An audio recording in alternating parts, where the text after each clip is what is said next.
The Devil with Seven Faces is a 1971 Italian crime drama directed by Osvaldo Civriani. Some people call it a Giallo film, but it's not a horror film. In Italian, Giallo means yellow. In other words, the cheap yellow pages of old crime magazines, the kind with seamy tales of sex and violence. In other words, pulp fiction. And while the movie's nothing Quentin Tarantino would brag about, it's definitely got that Technicolor film noir thing going on. Strong angles and close-ups, whether it's the city at midnight or the unforgiving midday sun. But anybody looking for Dario Argento or Mario Bava's brand of poetic carnage are going to be disappointed. The movie stars Carroll Baker as Julie, a woman being pursued by a gang of thieves searching for her twin sister Mary. Julie goes into hiding in Amsterdam with the help of her suave lawyer and his equally suave buddy, the race car driver. And if you figured out where the story was going as soon as I said the word twin, this movie is going to bore you.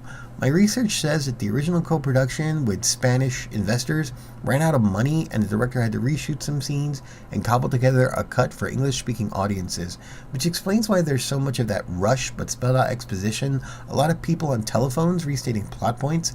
It's a woman in danger film that takes about an hour for the tension to really kick in, with a couple of cheap shocks along the way to keep you awake. It's a double-cross movie that doesn't need a second viewing, but there are a couple of things that make it worth a first look.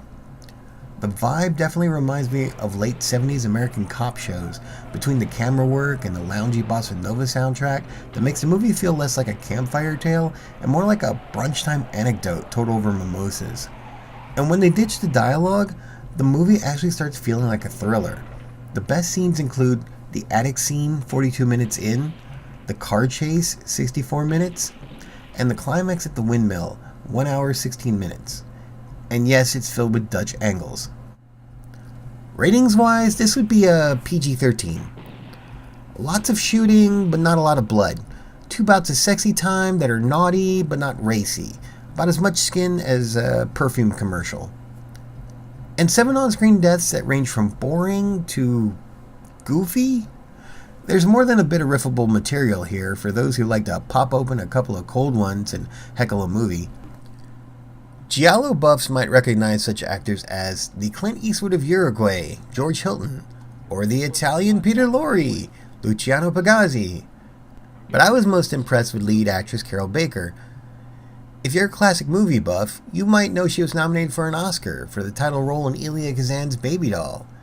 If you're a Nostalgia Critic fan, you might remember her as the bad guy's mom from Kindergarten Cop.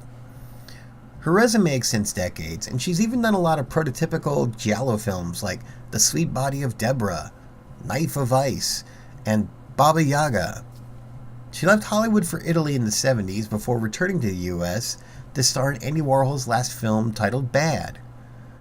The Devil with Seven Faces isn't one of her strongest performances. Even though she gets to play twins, she doesn't get a lot to do besides talk on the phone, look scared, show off her legs every once in a while.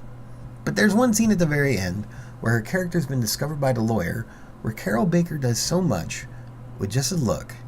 In the classic noir tradition, the blonde is the most dangerous one in the room, and I can only imagine as she flies off, she's figuring out how to make that lawyer disappear before the plane lands.